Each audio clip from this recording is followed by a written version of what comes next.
여러분, 겉모습이나 외적인 조건만 보고 사람을 판단하는 건 어쩌면 인간의 본능일까요?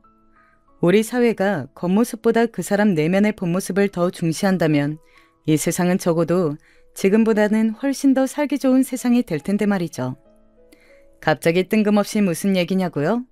지금부터 누가 봐도 겉보기에 초라하고 볼품없는 상황에 처했던 저희 친정아버지 이야기를 하려고 합니다. 그리고 그런 초라한 아버지가 구원해준 저희 결혼생활 이야기까지도요. 아직까지는 무슨 이야기인지 감이 잘 안 오시죠? 뒤로 갈수록 어마무시한 이야기들이 펼쳐질 테니 한번 들어보세요. 그 이야기는 다음과 같습니다. 아버지는 세계 제2차 대전이 한창이던 1941년에 태어나셨어요. 아버지는 훗날 돌이켜 말씀하시길 힘센 나라들에게 주권을 빼앗기고 급기야는 강대국들에게 떠밀려 전쟁에까지 휘말린 우리 조국의 현실이 어릴 적 힘이 없고 나약했던 자신의 모습과 많이 닮은 것 같다고 슬퍼하셨어요. 어쩜 그렇게 절묘하게 우리나라가 힘이 없던 시절에 그것을 똑 닮은 나 같은 사람이 태어났냐면서요. 아버지의 출생 연도에서 짐작하셨겠지만 아버지는 일제강점기로부터의 해방과 6.25 전쟁, 그리고 군사전병과 월남전 참전, 그리고 IMF 등등 한국 근현대사의 굵직한 사건들을 모두 겪고 자라셨어요. 이런 대혼돈의 시대에서 살아남은 자신이 지금 생각해보면 강자인 것 같지만 아버지의 어린 시절은 강함과는 많이 달랐대요. 아버지는 어릴 적부터 덩치가 작고 힘이 약해서 힘센 친구들에게 괴롭힘을 많이 당하고 자라셨어요. 그리고 못생겼다고 놀림도 많이 받았대요. 못생기고 덩치 작고 힘이 약한 아버지를 힘센 애들이 가만둘 리 없었죠. 한국 전쟁이 끝난 후 혼란스러운 국내 전세가 계속되고 모두가 먹고 살기 어렵던 그 시절, 중학생이었던 아버지의 일상은 하루하루가 괴롭힘의 연속이었대요. 덩치가 작다고 맞고 못생겼다고 놀림당하고 힘이 약하다고 돈을 뺏기고 한 번은 맞기만 하는 게 너무 서러워서 때리는 놈한테 마구잡이로 달려들었는데 그 자식이 날린 주먹 한 방에 나가 떨어지고 그대로 코뼈가 부러졌대요. 아직도 아빠의 코는 그때의 일로 한쪽으로 휘어 있어요. 아빠는 그날 병원에 실려가면서 생각했대요.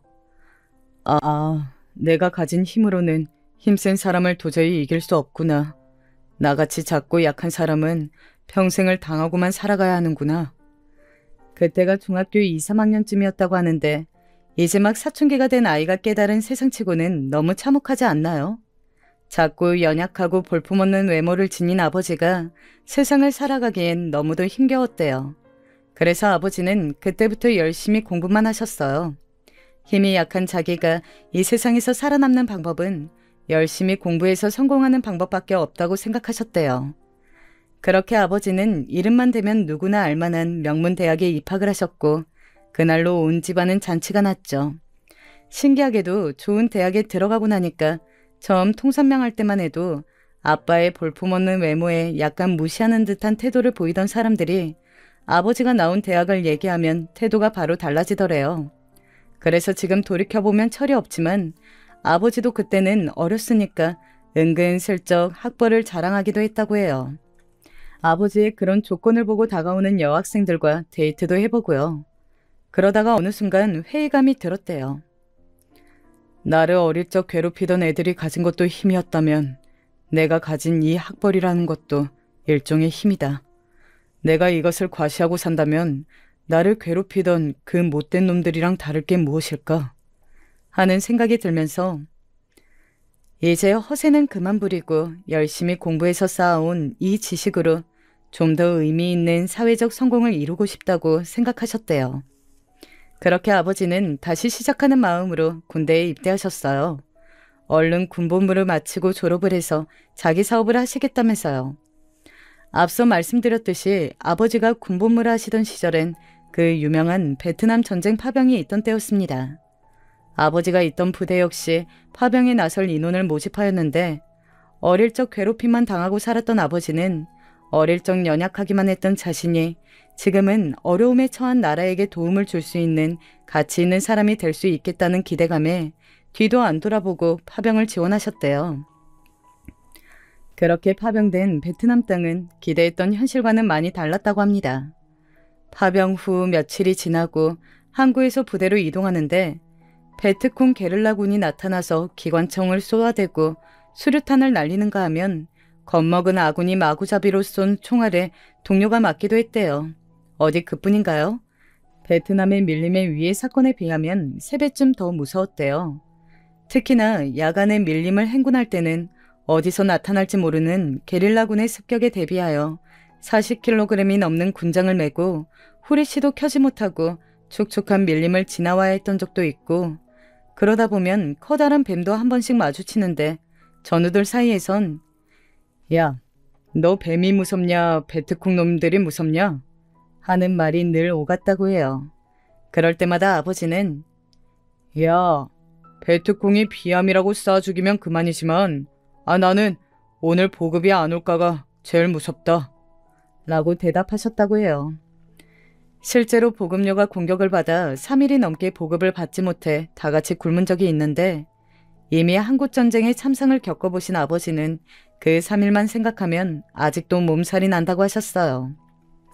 그렇게 힘들었던 베트남 파병 생활을 다행히 아무런 부상 없이 마치고 귀국해서 무사히 전역을 하신 아버지는 잠시의 쉴 틈도 없이 대학의 남은 학기를 마치고 군생활 동안 모아놓은 돈과 동네에서 장사를 하셨던 할아버지 할머니에게 약간의 도움을 받아 자신만의 사업체를 차리셨습니다. 아버지가 하셨던 사업은 섬유 수출 사업이었어요. 60년대부터 상승 곡선을 그리던 한국의 수출 강세가 70년대에 들어서는 아버지가 하셨던 섬유 수출 사업과 맞물리면서 엄청난 성공을 거두었어요. 어떤 해에는 그렇게 수출 확대의 공로를 인정받아 대통령 표창을 받기도 하셨어요. 어릴 적 힘센 친구들에게 맞고만 다니던 볼품없던 아이가 이제는 대한민국의 당당한 수출 역군으로 발돋움한 것이었죠. 아버지와 엄마는 아버지의 사업인 막 상승가도를 탈 무렵 주변 어른들이 제안한 맞선을 통해 만나셨어요. 외할아버지의 외할머니 댁에서는 아버지라 아주 마음에 들어 하셨고, 엄마도 아빠가 겉보기와는 다르게 내실이 깊은 사람 같다며 금세 마음을 열었고 머지않아 두 분은 결혼을 하게 되었죠. 그렇게 태어난 외동딸이 바로 저입니다. 성공한 사업가인 아버지 밑에서 자란 저는 아무런 부족함 없이 누리고 싶은 것은 다 누리고 자랐습니다. 제가 태어나 자랐던 학창시절만 해도 사실 대한민국이 지금처럼 잘 살지는 않았고 여러모로 경제적으로 어려운 환경이 많았던 것도 사실인데 다행히도 저는 그런 것들을 전혀 느끼지 못하고 자랐어요. 그 점은 정말 축복이라고 생각합니다. 그렇게 저는 무난하게 대학까지 입학을 해서 어느새 졸업을 할 때가 되었고 그때쯤에 혼사 자리가 들어왔어요. 상대 집안은 시아버지 되실 분이 전도 유망한 재선 의원이시라고 했어요. 업계에서 입지가 탄탄했던 아버지와 저희 집안을 계속해서 눈여겨보고 있다가 홍기가 찬 자신의 아들과 사돈을 맺자고 제안해온 것이죠. 아버지는 그 시절 흔하게 행해지던 정경유착의 한 형태로 보고 처음에는 혼사 자리를 거절하셨는데 계속된 상대 집안의 요청에 아버지는 저의 의사를 물어오셨어요. 세상 물정 아무것도 몰랐던 저는 그저 결혼을 한다는 것이 신기하기도 하고 계속해서 제안을 해오는 것은 그만큼 우리 집안의 위치가 사회적으로 인정을 받았다는 생각도 들어서 일단 남편 될 사람을 한번 만나보겠다고 했습니다. 맞선 자리에서 처음 만난 남편은 너무나 젠틀하고 교양 있는 청년이었습니다. 어렸을 적부터 아버지로부터 가정교육을 엄격하게 받고 자라 항상 사람을 대할 때 조심스럽다고 했어요. 그 시절 흔치 않았던 해외 유학파에 국내 굴지의 대기업에서 차근차근 입지를 쌓아가던 인재였어요. 머지않아 회사를 나와 자기 회사를 차릴 거라고도 했어요. 저는 그때까지 남자는 사귀어 본 적도 없었는데 결혼을 하자고 다가오는 이렇게 괜찮은 남자가 눈앞에 있으니 그날로 집에 돌아가 아버지한테 결혼을 하겠다고 했어요. 아버지는 무언가 망설이시는 듯 했지만 그래도 제가 결혼을 하겠다고 하니 수락을 하셨어요. 그렇게 올린 결혼식은 정말 화려했습니다. 정재계에서 꽤나 이름 있는 양가의 손님들이 많이 오셔서 큰 축복 속에 결혼을 올렸거든요. 제 인생을 이제껏 어려움 없이 무난하게 잘 살아왔던 것처럼 앞으로의 인생도 그렇게 흘러갈 것만 같았습니다. 하지만 그런 저의 기대는 결혼한 지 몇 년이 지나지 않아 산산이 무너지고 말았습니다. 사실 신혼 때와 결혼 초기의 남편은 크게 문제없는 사람이었습니다. 준비하던 회사의 법인을 설립해 성실하게 운영을 해나갔고 야근과 회식이 잦기는 했지만 남편감으로서의 큰 문제를 일으켰던 적은 없었어요. 다만 한 가지 꺼림칙했던 것은 계속해서 아버지 사업에 관심을 보였고 점점 구체적으로 아버지의 재산을 관해 묻기 시작했습니다. 그러다가 점점 본색을 드러내기 시작했는데 그것은 다음과 같습니다. 처음에는 은근슬쩍 시아버지 정치활동에 자금이 필요하다는 얘기를 슬며시 꺼내곤 했었는데 나중에는 그것을 점점 노골적으로 표현을 하더니 나중에는 대놓고 장인어른께 아버지 정치 후원의 명목으로 도와달라고 요청을 하더군요.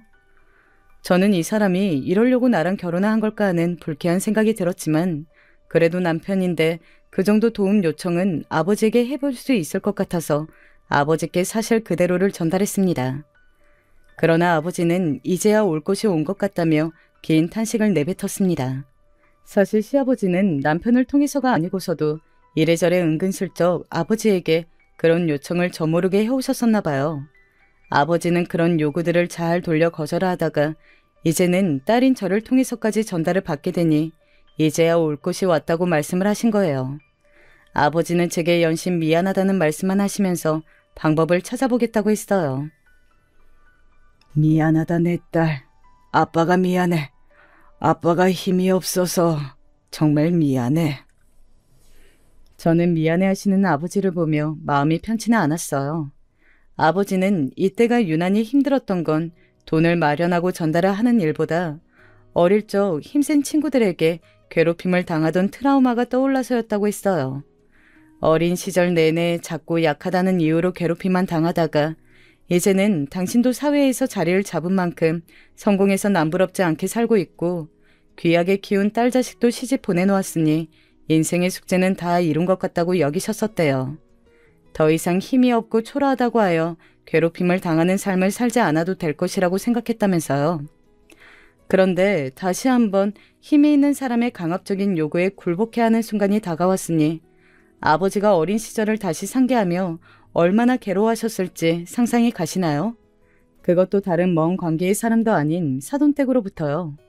저는 계속해서 미안하다는 말만 반복하시는 아버지에게 되려 제가 죄송해서 더 이상 아무 말도 할 수 없었어요. 시댁의 요구를 저의 입장을 통해 전달하면서 결국에는 제가 아버지의 어릴 적 아픈 상처를 상기시키게 만든 것 같아서요. 그래서 그날 이후로는 아버지께 일이 어떻게 되어가는지 일절 묻지 않았고 남편에게도 내용 전달했으니 더 이상 이 얘기는 안 꺼냈으면 좋겠다고 얘기했어요. 신기하게도 그 이후로 시아버지의 당내 입지는 계속해서 커져가고 대중적 지지도는 날로 올라갔어요. 분명히 아버지의 도움이 컸을 거라고 생각되지만 아버지가 그것들을 합법적인 테두리 안에서 지원하기 위해 얼마나 골머리라 알았을지 생각하면 지금도 가슴이 아프네요. 아닌 게 아니라 기업과 정치인 사돈관계의 정경유착은 큰 사회적 문제를 야기할 수 있었기 때문이었죠. 당시 사회와 언론의 분위기가 그런 것들을 크게 질타하는 분위기였던 것도 항못을 했고요. 실제로 2000년대 들어서는 이런 사돈관계의 정경유착이 물밑으로 많이 숨어들었지만 이때만 해도 대놓고 드러나지만 않았을 뿐 안암리에 만연했던 것이 사실이에요. 아버지는 자칫 이것이 문제가 되어 평생을 일궈놓은 자신의 사업 터전을 한 번에 잃지 않기 위해 정말 여러모로 대책을 모색하셨겠죠. 게다가 이런 요구가 한 번으로 끝나지 않았을 것 같아서 아버지의 고민이 얼마나 컸을지 짐작도 할 수 없습니다. 그렇게 저는 점점 이 결혼에 대해 회의감이 들고 있었습니다. 그도 그럴 것이 사돈 어른의 이 노골적인 돈 요구가 받아들여지기가 무섭게 저에 대한 남편의 태도는 무섭게 돌변했습니다. 야근과 회식은 그 빈도와 시간이 도를 넘어서서 아예 안 들어온 날도 많았고 누군가와 자주 몰래 통화를 하는 것 같은데 제가 이상한 사람이 되는 것 같아서 누군지는 물어보지 못했습니다. 사실 그런 남편을 더욱더 그냥 내버려 둘 수밖에 없는 저만의 자격지심이 하나 있었습니다. 저희 부부는 결혼한 지 몇 년이 되었지만 아기가 들어서지 않은 상태였어요. 지금이야 불임 부부가 상상 이상으로 많고 아기도 잘 낳지 않은 사회 분위기가 형성되어 있지만 그때까지만 해도 아기를 가질 수 없으면 아내 쪽으로 묘하게 귀책이 기울어지는 분위기가 아직까지 남아 있었습니다. 나에 대한 마음보다 아버지의 재력을 이용하려고 결혼을 계획한 것만 같은 남편과 시아버지에 대한 피해의식과 아이를 가지지 못하는 데서 오는 자격지심 때문에 점점 이 결혼이 잘못되었다고 느끼고 있었습니다. 그 와중에 남편은 계속해서 밖으로 놔두니까 저의 삶은 점점 더 바닥을 향해 내려가고 있었습니다. 그러던 중 정말 큰일이 터지고야 말았습니다. 1997년 어떤 사건이 있었는지 전 국민이 다들 기억하시죠? 네, IMF의 외환 위기 말입니다. 영원히 탄탄할 것만 같던 아버지의 사업은 수직으로 곤두박질을 쳤어요. 급기야는 채무 상환 기한을 맞추지 못해 부도가 났고 그렇게 저희 집안은 몰락의 길을 걷게 되었습니다. 이쯤 되면 남편과 시아버지의 태도가 어땠을지 짐작이 가시나요? 아버지는 부도 직전 시아버지를 찾아가 혹시라도 사돈께서 도와주실 방법이 없는지 지푸라기라도 잡는 심정으로 도움을 구했다고 합니다. 그때 말씀하신 시아버지 한마디가 지금까지도 잊혀지지 않으신데요. 김 회장님, 저는 정치인이지 기업가가 아닙니다. 지금 시기에 저를 이렇게 찾아오시면 제 입장이 굉장히 곤란해집니다. 아무리 국가 부도 상황이라지만 머지않아 상황이 나아지겠죠. 오늘은 일단 돌아가시죠. 아니, 제가 그동안 어떻게 사돈 어른을 도와드렸는데 이러실 수가 있습니까? 제가 돈을 달라는 것도 아니지 않습니까? 상환 기한까지 부도를 막을 수 있는 일말의 도움이라도 주실 수 있는 것 아닙니까? 도움이라뇨, 큰일 날 말씀. 누가 들으면 어쩌려고 그래요? 제가 무슨 도움을 받았다는 거죠? 정치인에 대한 허위 사실 유포는 중죄입니다. 박 보좌관, 김 회장님 바깥까지 모셔다 드려. 사돈어른, 사돈어른! 인면부심, 배응만덕, 그 어떠한 나쁜 말들을 다 갖다 붙여도 모자랄 시아버지의 뻔뻔한 태도는 그렇게 아버지 인생에 큰 상처로 남게 되었고 그날 이후로 양가 어른들의 교류는 완전히 끊어졌습니다. 시아버지 입장에서는 더더욱 아쉬울 것이 없었습니다. 그쯤 시아버지는 국가 부도의 책임을 자신의 정적들에게 일반적으로 떠넘기는 화려한 언론 플레이로 인해 일약 스타덤에 오르고 있었습니다.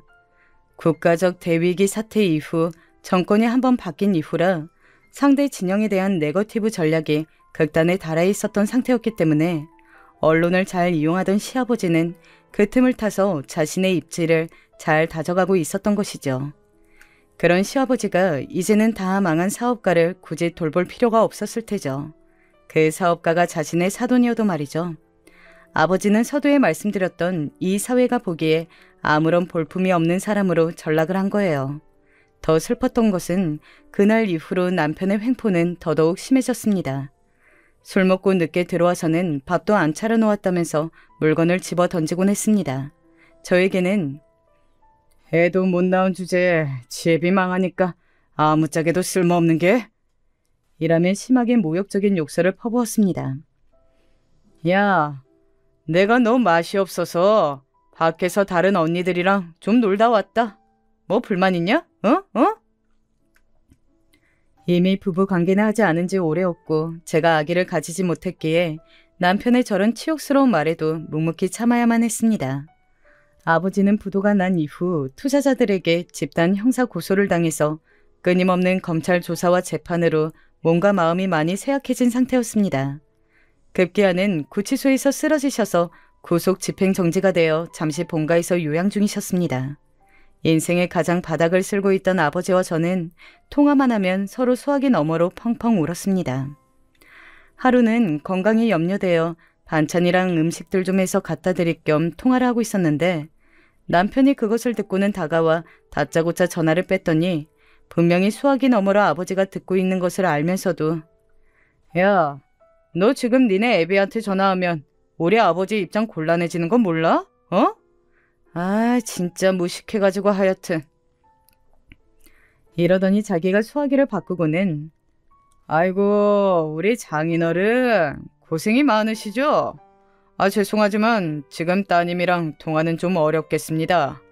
몸조리 잘 하시고 부디 재판장에서 저희 아버지 이름은 안 나오게 부탁 좀 드립니다. 그럼 끊겠습니다. 이러더니 전화를 툭 끊는 것이 아니겠어요? 너 행여라도 장인어른 만나러 갈 생각하지 마. 니네 아버지 지금 형사재판 받는 중인데 우리 아버지 며느리가 만나러 갔네 어쨌네. 뉴스에서 말 나오는 순간 넌 내 손에 죽는다. 왜? 억울하냐? 억울해? 지금 이 세상은 말이지 능력이 없으면 개돼지 취급받는 거야.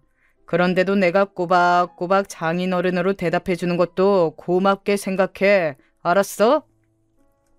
저는 그대로 홀로 방 안에 들어가 소리 죽여 울었습니다. 아픈 아버지에게 안부 전화 한 통화 할 수 없고 만나러 갈 수도 없는 이 비정상적인 상황이 너무 서러워서요. 우리 아버지 누구에게도 개돼지 취급받을 만큼 함부로 살아온 분 아닌데 저는 그렇게 눈물로 밤을 지새우고 며칠을 식음을 전폐했습니다. 그러다가 다시 살아봐야지 하는 마음으로 몸을 일으켜 끼니를 챙겨 먹었습니다. 남편이 아버지한테 통화도 못하게 하고 만나러 가지도 못하게 하니 대신에 좋은 것 사드시라고 용돈이라도 얼마 송금을 해드려야지 생각이 들어 따로 모아두었던 비상금 뭉치를 두고 은행으로 향했어요. 분명히 이것도 안 좋아할 것 같아서 최대한 남편 눈을 피해서요. 그렇게 현관문을 나서려는 순간 그날따라 하필 집에도 들어오는 등 마는 둥 하는 남편이 웬일로 현관문을 열고 일찍 들어오는 게 아니겠어요? 뭐야? 너 어디 가냐? 당신 웬일로 이렇게 일찍 와요? 그건 네가 알 바 아니고, 어? 너 이거 뭐야? 제가 들고 있던 현금을 넣어둔 손가방을 보더니 하는 말이었어요. 뭐야, 이리 안 내놔? 안 돼요. 안 돼요. 남편이 손가방을 뺏어들면서 바닥에 떨어지자 모아놓았던 현금 뭉치가 바닥에 쏟아졌습니다. 너 이거 뭐냐? 똑바로 말 안 해? 그냥 아빠 보약이라도 한 첩 지어 드시라고 보내드리려고 한 건데. 내가 이럴 줄 알았어. 내가 오늘 왜 일찍 왔냐고? 오늘 느낌이 아주 쎄하더라. 네가 며칠 조용히 죽어 지내는 거 보니 행여라도 장인어른한테 돈다발이라도 보내는 거 아닌가 해서 와봤더니 내 촉이 딱 맞았네. 너 지금 정신이 있냐? 이 시기에 뭐? 범죄자한테 돈을 보내? 범죄자. 자신의 장인어른한테 범죄자래요. 상상이 가세요? 평생을 정직과 성실로 일궈온 기업이 무너지고 억울하게 재판을 받고 있는 장인어른한테 범죄자라뇨? 저는 그동안 꾹꾹 눌러 참아왔던 남편의 무례함을 못 견뎌서 한마디 던졌습니다. 당신 지금 뭐 하는 거예요? 어떻게 사람의 탈을 쓰고 이럴 수가 있어요? 아무리 그래도 당신 장인어른이잖아요. 심지어 몸도 안 좋아서 쓰러지신 분한테 뭐요? 범죄자? 당신은 당신이랑 당신 아버지 생각밖에 안 해요? 그러는 당신 아버지는요? 떳떳하게 지금 위치까지 올라갔다고 자신 있게 말할 수 있어요? 짝. 제 말이 끝나기가 무섭게 남편의 손이 제 뺨을 내리쳤는데 어찌나 힘이 거세던지 저는 그대로 땅바닥에 고꾸라졌습니다. 바닥인지 천장인지 모를 풍경이 눈앞에서 뱅글뱅글 돌고 있는데 멍멍한 귓속으로 남편의 말이 들려왔습니다. 이런 건방진 게 어디 하늘 같은 남편한테 말댔고야, 어? 다 망한 집안의 거지 같은 거 아내로 달고 사는 것도 고마워해도 모자랄 판에 범죄자 애비랑 통화 좀 못하겠다고 바락바락 대들어? 어? 그리고 뭐? 어디서 그 천박한 입으로 우리 높으신 아버지를 들먹여? 제가 살면서 저희 부모님한테도 그 누구한테도 맞아본 적이 없는데 다른 사람도 아닌 남편에게 이렇게 맞다뇨. 처음 맞아본 뺨은 아프기도 너무 아팠고 무엇보다 너무나 치욕스러웠습니다. 아무런 저항도 할 수 없는 제 자신이 원망스러웠습니다. 너 지금 우리 아버지 중요한 시기라 내가 참는데 그것만 아니었으면 니까짓 것 쥐도 새도 모르게 내가 묻어버릴 수도 있어. 알아? 운 좋은 줄 알고 당장 방으로 기어 들어가. 저는 그렇게 홀로 방 안에 틀어박혀 밤을 새서 흐느껴 울었습니다. 남편이란 작자는 그 길로 또 집을 뛰쳐나가 며칠이 돼도 집에 들어오질 않았고 저는 식음을 전폐한 채로 며칠을 누워만 있었습니다. 그렇게 며칠이 지났을 쯤 저는 이런 생각이 들었습니다. 몰락한 집안과 그것을 도울 수 없는 현실, 시댁의 철저하고 철저한 외면, 인간이라고 하기도 아까운 쓰레기 같은 남편. 저는 이 결혼 생활을 하는 것이 의미가 없어 보였습니다. 오히려 지금 이 사람과 이혼을 하고 잘난 시댁과 영원히 이별을 하는 것이 저와 저희 집안에 훨씬 좋아 보였습니다. 어쩌면 시댁에서도 그걸 원했을지도 모르죠.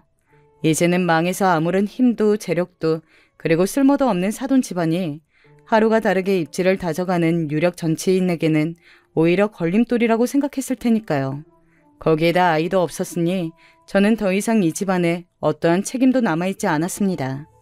네, 그렇게 저는 이혼을 결심했습니다. 며칠 동안 아무것도 할 수 없었던 몸과 마음의 상처를 뒤로하고 저는 겨우 몸을 일으켜 세웠습니다. 죽지 않을 정도로만 겨우 끼니를 채우고 그 길로 이혼 전문 변호사를 찾아가서 상담을 했습니다.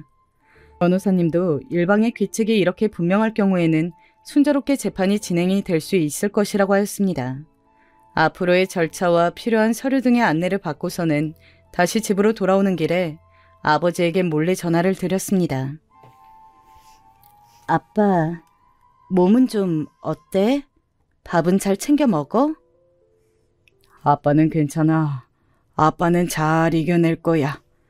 아빠는 그저 우리 딸 걱정뿐이다. 그래, 별일 없지?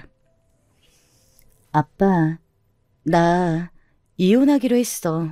아빠도 지난번 통화하면서 느꼈겠지만 그 인간의 무례함은 이미 도를 넘어섰고 시댁도 공경에 처한 우리는 아예 거들떠보지도 않아. 더 이상 이 결혼을 이어가는 건 의미가 없어. 아빠, 나 이해해 줄 거지? 수진아, 아빠가 미안하다. 아빠가 미안해. 조금만 참고 기다려. 이 아빠가 다 해결할 거야. 우리 딸, 아빠 믿고 조금만 기다려줄 수 있지? 아빠가 정말 미안해. 아빠가 왜 미안해. 철없이 이 결혼 결정한 것도 나고, 그리고 아빠 상황 힘든 건 아빠 잘못 아니잖아. 온 나라가 다 힘든 상황이어서 그런 걸 아빠가 자꾸 왜 미안해. 딸이 이혼한다는 말에 미안하다는 말만 연식 반복하는 아빠의 모습에 저도 눈물이 흘렸습니다. 얼른 이혼 절차를 마무리하고 아빠의 병간호와 재판을 돕고자 하는 마음뿐이었습니다. 그렇게 서둘러 돌아간 집에서 저는 다시 한번 못 볼 꼴을 보고야 말았습니다. 현관문 열쇠를 열려고 했더니 문이 빼꼼히 열려 있었고 신발장에 들어서자 각종 옷가지가 신발장과 거실 바닥에 널브러져 있었습니다. 남편의 옷가지는 익숙했는데 처음 보는 여자의 겉옷과 속옷이 바닥에 여기저기 미역처럼 늘어져 있었습니다. 그리고 안방에서 들려오는 남편과 낯선 여자의 신음소리. 저는 직감적으로 이 상황이 무슨 상황인지 알아차리고 서재에 있던 사진기를 꺼내 안방에 들이닥쳐 뒤엉켜 있던 남편과 상간녀의 사진을 찍어댔습니다. 어머나, 오빠 이게 뭐야? 어머나, 오빠 아무도 안 온다며. 뭐야? 너 언제 왔냐? 어딜 싸돌아다니다 이제 기어들어와? 아이, 젠장. 그나저나 한창 재미 보고 있었구만. 근데 그거 찍어서 뭐 어떻게 하게? 어? 이봐요 언니. 당신이 뭔데 우리 사진 찍어요? 빨리 이리 내요. 저는 발가벗은 두 짐승들의 뻔뻔한 태도가 전혀 어색하지 않았습니다. 우리 이제 그만 이혼하자. 어차피 당신도 아버님도 우리 아빠한테 단물 다 빼먹었잖아. 그리고 나도 당신 같은 쓰레기랑은 더는 못 살아. 이 사진은 증거 자료로 보관할 테니까 그렇게 알고 잘나신 당신 아버님이 간통죄 형사 고발까지는 막아주실지 몰라도 당신한테 당한 것만큼 위자료는 톡톡히 받아야겠으니까 준비해두고. 뭐? 이게 진짜 돌았나? 너 한번 죽어볼래? 이리 안 와? 한두 대 맞을 각오하고 던진 말이라 그렇게 난리치는 남편의 행동이 놀랍지는 않았습니다. 오빠 왜 그래? 그만해. 이봐요 언니. 여기서 이러지 말고 일단 나가세요. 진짜 짜증나. 오빠 그만 화내고 우리 하던 거 계속하자. 아까 그거 너무 좋았잖아 우리. 언니 안 나가고 뭐해요? 옆에서 거드는 상간녀의 머리채를 쥐어뜯고 싶었지만 어차피 증거도 확보했겠다. 여기서 더 말을 섞고 있는 것이 손해인 것 같아서 그 길로 그 집을 뛰쳐나왔습니다. 잘난 당신과 당신 아버님, 내가 꼭 박살내버릴 거야. 기대해라. 지랄이 났구만 아주. 야, 하나도 안 무서우니까 네 그 아무것도 가진 건 없는 볼품없는 애비랑 평생 행복하게 잘 살아라. 저는 끝까지 모욕적인 조롱을 하는 남편을 뒤로하고 지체 없이 이혼 소송을 진행했고 지금은 없어진 간통죄 고발도 함께 진행했습니다. 그러나 역시 힘있는 시아버지의 힘 덕분인지 간통죄 형사고발은 혐의 없음으로 종결되었고 상간자 위자료 청구 소송 또한 기각이 되었습니다. 예상 못한 바는 아니었지만 힘있는 자의 만행이라는 것은 늘 치를 떨리게 만들더군요. 그렇게 지루한 법정 싸움 끝에 결국에는 협의 이혼으로 저의 결혼 생활은 종결이 되었습니다. 그렇게 지옥 같았던 결혼 생활의 해방감을 느낄 새도 없이 저는 아버지의 남은 재판을 좋은 결과로 이끌기 위해 온전히 힘써야 했습니다. 그런데 사람이 영 죽으란 법은 없는가 봅니다.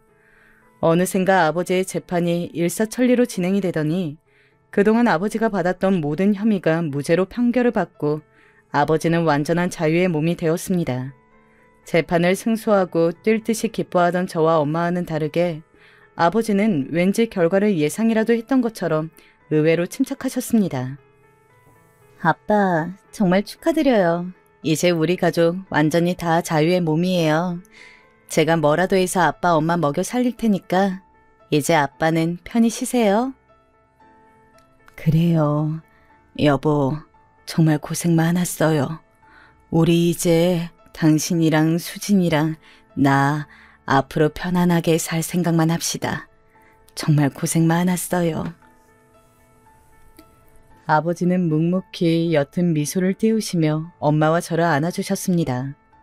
그렇게 우리 가족은 예전보다 많이 좁아진 집으로 돌아와서 그동안에 정말 모질었던 삶을 정리하고 잠시 소강 상태의 삶을 보내고 있었습니다. 그 와중에 한 번씩 언론을 통해 들려오는 전 시아버지의 정계에서의 승승장구 소식은 계속해서 저를 좌절시켰습니다. 머지않아 다가올 차기 대선의 경선 주자로서까지 언급이 되고 있는 상황이었습니다. 그와 동시에 남편의 회사 또한 계속해서 규모가 커지고 있었어요. 악인의 형통함을 보는 것만큼 괴로운 일이 또 있을까요? 정말 지옥 같은 곳에서 잘 빠져나와서 잘 적응하고 있다고 생각하고 있을 때였는데 다시금 악마 같은 그들의 소식을 들으니 다시금 그때의 악몽이 떠오르는 것 같았습니다. 그렇게 그들로부터 입은 상처가 아물기도 했다가 다시 되살아나기도 했다가 할 무렵이었습니다. 어느 날 무심코 틀었던 TV가 너무나 흥미진진한 뉴스가 흘러나오고 있었습니다. 그건 바로 전 시아버지의 정치 비자금 이슈가 한창 도마 위로 오르고 있는 것 아니겠어요? 아빠, 빨리 와보세요. 이것 좀 보세요.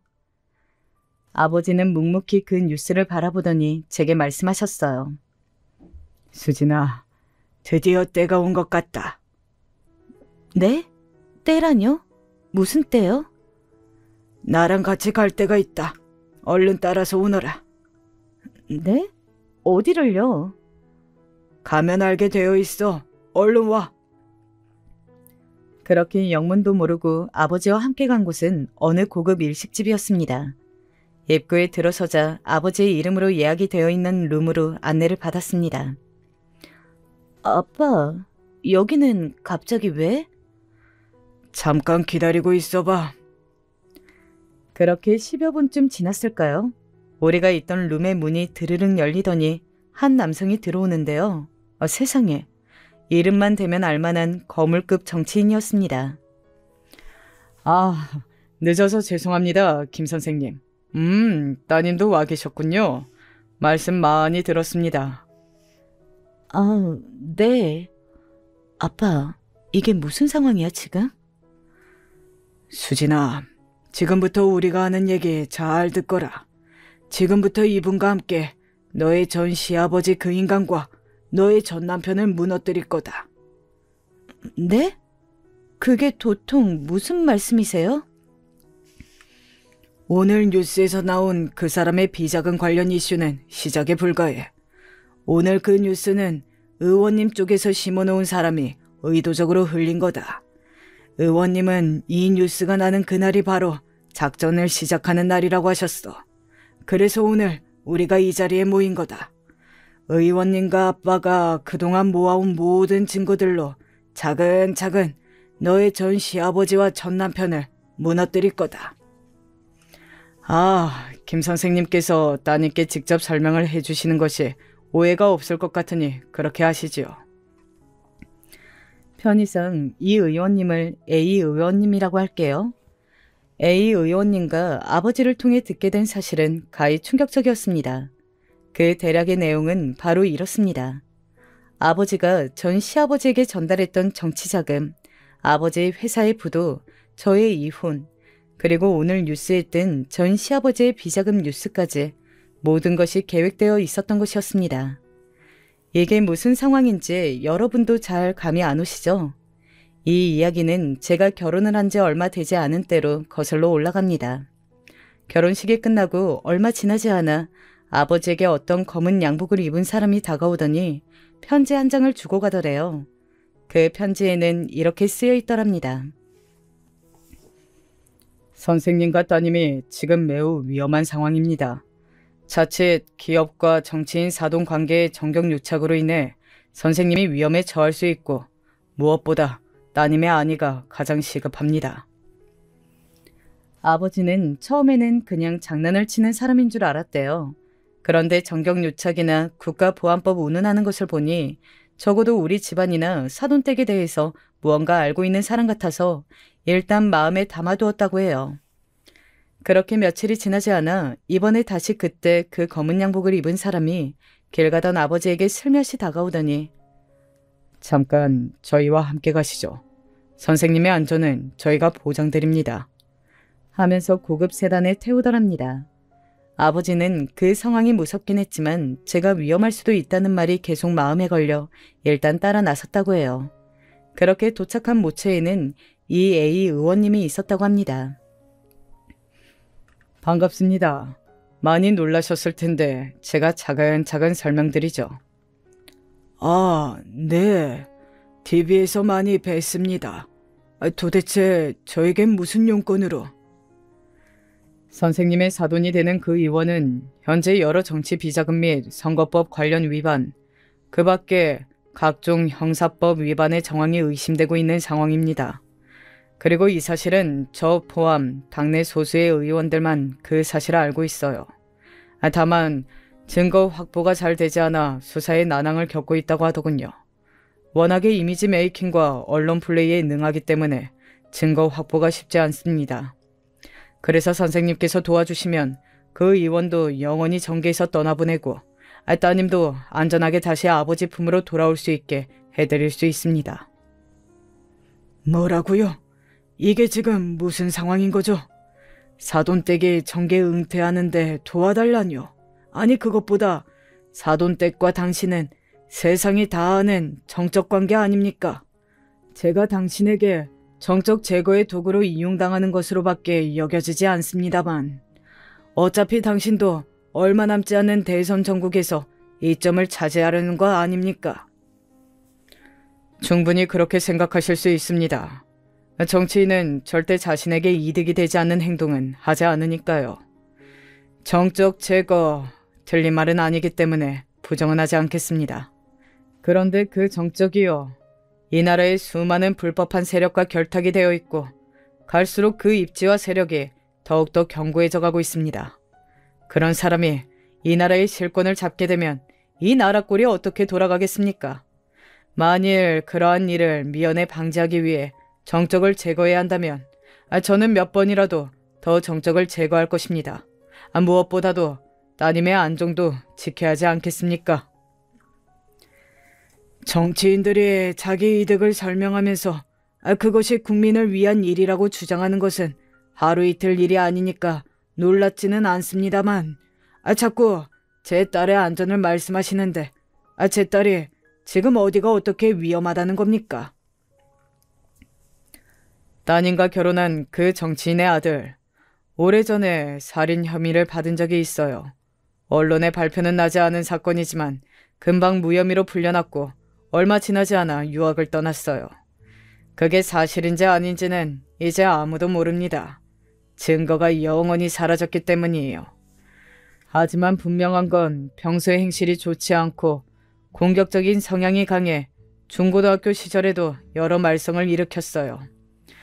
유학 시절에도 사귀던 여성들을 손찌검 했다는 증언이 있습니다. 하지만 역시 증거는 없고요. 저는 아주 강력하게 이 모든 증거인멸이 선생님의 사돈댁이 주도했다고 의심합니다.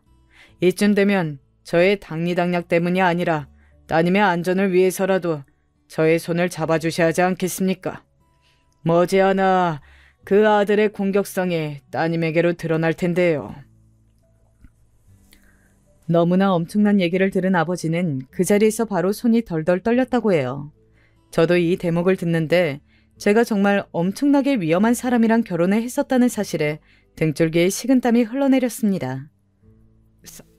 살인이요? 여자한테 손찌검을 한다고요? 의원님, 지금 그러면 바로 제 딸을 데리고 오겠습니다.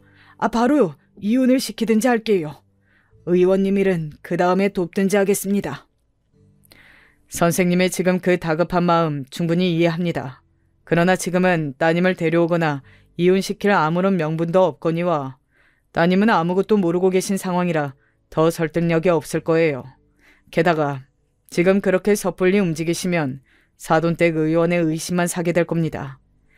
이제껏 제가 모아온 의혹의 실마리조차 모두 물거품이 될 수 있어요. 저도 제 이득을 위해 선생님의 따님을 이용하는 것 같아 마음이 아픕니다. 하지만 조금만 참고 기다리시면 그 의원의 처벌과 따님의 안전 모두 확보할 수 있습니다. 그러면 제가 지금부터 뭘 하면 되죠? 오래 지나지 않아 그 의원 쪽에서 선생님께 정치 자금을 요구할 것입니다. 그때 지체 없이 저에게 연락을 주시면 됩니다. 일종의 함정수사 같은 건가요? 엄밀히 말하면 함정수사는 아니지만 뭐 어느 정도는 함정수사라고 할 수 있습니다. 왜냐하면 분명히 그 의원 쪽에서도 사돈관계의 거래이기 때문에 합법의 테두리 안에서 자금을 전달받으려고 할 것이고 그 한 번의 자금 전달로 그 의원을 처단할 수는 없을 겁니다. 다만 저희가 노리는 것은 그 전달의 과정 중에서 알아낼 수 있는 송금 계좌, 계좌가 아니라면 송금의 방법, 송금 담당자, 전달된 자금의 이동 경로를 통해 그 의원의 동선과 행동 범위를 파악하는 것이 첫 번째 임무입니다. 그 다음은요? 그 다음에는 아직 자세히 말씀드릴 수는 없으나 현재 조금씩 불거지고 있는 외환 위기가 앞으로 더 커져서 지금보다 훨씬 큰 규모의 국가 사태가 발생할 겁니다. 그때가 되면 선생님의 기업을 의도적으로 해체해야 합니다. 마치 자연스럽게 외환 위기의 여파인 것처럼요. 아니 이보시오. 지금 수십 년을 일궈온 내 일터를 당신 정적 하나 제거하겠다고 해체를 한단 말이오. 토사구팽이라는 말 들어보셨죠? 지금은 선생님께 요구하는 자금들을 다 합법적인 형태로 받아서 전혀 문제가 되지 않을 거라고 선생님을 안심시킬 것입니다. 그러나 어느 때고 선생님이 자신의 정치적 입지에 방해나 위협이 된다고 여겨지면 각종 혐의를 뒤집어 씌워서 선생님을 사회적으로 완전히 매장시킬 겁니다. 그게 그 사람이 제일 잘하는 짓이거든요. 그렇게 되기 전에 선생님의 기업이 해체돼서 소위 쓸모없는 사람이 되어버리면 굳이 선생님을 쳐다도 보지 않을 겁니다. 그런 상태가 일부러되어 그 사람의 표적에서 벗어나셔야 합니다. 아마 기업의 부도에서 흔히 마주하게 되는 재판을 받게 되실 수도 있는데 그 모든 재판 절차와 보상 절차는 선생님의 고객과 투자자들에게 그리고 무엇보다 선생님께 피해가 가지 않게 저희가 완벽하게 처리해드리겠습니다. 그리고 그 모든 과정에서 선생님께서 사돈댁에서 확보할 수 있는 각종 증거들을 모아서 제게 전달해 주시면 됩니다. 아니, 이런 사돈 한번 잘못 맺었다가 수십 년간 갖고 온 제 일터를 잃어버려야 한다는 것이 말이 됩니까? 정말 안타깝게도 그것이 선생님이 처한 현실입니다. 저는 그것을 도와드리기 위해 이렇게 선생님 앞에 있는 것이고요. 여러모로 국가가 위기 상황입니다. 이럴 때일수록 국가의 위험 요소들은 하루빨리 제거해야 합니다. 알겠습니다. 그러면 사돈댁의 그 최종 정계 은퇴가 실현되기 전에 제 딸은 그 집안에서 완전히 구출해오고 싶습니다. 아무래도 그 순간쯤 됐을 때 그 집과는 아무런 연관도 남겨놓고 싶지 않아서요. 그것은 어떻게 가능할까요? 그것은 저희가 조사한 사위분의 전력에 의하면 머지않아 많은 따님과 이혼할 수 있는 많은 빌미를 제공할 것입니다. 그저 그 과정 중에 따님께 큰 위해가 가지 않기만을 바랄 뿐입니다. 딸이 위협적인 상황에 처해 있다는데 손만 놓고 있어야 한다니. 아휴, 정말 답답하군요. 충분히 이해합니다. 그러나 지금은 이것이 최선의 방법입니다. 그렇게 시작된 아버지와 A 의원님의 이 기나긴 작전은 차례대로 순서를 밟아 진행되었습니다. 아버지는 최대한 빨리 저를 그 집안에서 구출해오고 싶었는데 너무나 주도 면밀한 시아버지가 일말의 틈도 잘 주지 않아 증거 확보가 쉽지 않아서 그 와중에 계속 힘든 결혼 생활을 하고 있을 제 걱정에 잠을 이루지 못하셨대요. 제가 이혼을 결정하고 전화를 들었을 때 끊임없이 미안하다는 말만 반복하던 아버지의 모습이 그제서야 이해가 갔습니다. 그렇게 아버지와 A 의원은 오랜 물밑 작업 끝에 전 시아버지가 부정한 짓을 저지른 여러 증거를 확보하는 데 성공했어요. 그리고 무엇보다 가장 통쾌했던 것은요. 시아버지의 그 비리의 그 아들놈, 제 전남편이 아주 깊게 연관되어 있었다는 거예요. 전남편이 운영했다던 법인 사업체가 있었죠. 그것은 사실 실체가 없는 페이퍼 컴퍼니였고 그 법인의 제일 첫 번째 목적은 시아버지의 비자금 세탁이었어요. 여기저기서 확보한 비자금을 마치 합법적으로 생산해낸 것이냐 탈바꿈 시켜주는 역할을 했던 것이 전 남편이 했던 짓거리였던 거죠. 그리고 그 모든 증거를 아버지와 A 의원님이 확보했습니다. 모든 증거가 확보되었고 언론이 움직이기 시작했습니다. 따님의 전 시아버지는 적어도 이번 대선 게임에서는 완전히 아웃될 것이고 어쩌면 영원히 징계를 떠날 수도 있을 것입니다. 그리고 따님의 전 남편은 아마 형사처벌을 피할 수 없을 것입니다. 아마 지금쯤 구속영장이 발부되고 체포되기 직전일 거예요. 선생님, 그동안 정말 고생하셨습니다. 따님도요. 이제 뒷일은 모두 제게 맡기시고 편안히 지켜보시기만 하면 될 겁니다. 그 몇 년간 들었던 소식 중, 아니 살면서 들었던 소식 중 가장 통쾌한 소식이었습니다. 얼마 전에 유행한 한 드라마에서 이런 대사가 있었죠. 연진아, 나 지금 너무 신나. 네, 제가 지금 딱 그 심정입니다. 집에 돌아오는 길에 저는 아주 오랜만에 전 남편에게 전화를 걸었습니다. 아마 이혼하고 나서는 처음일 거예요. 전화는 받지 않았고 음성 메시지로 넘어가더군요. 저는 그동안 참아왔던 말을 음성 메시지에 남겼습니다. 나락 가보니까 기분이 어때?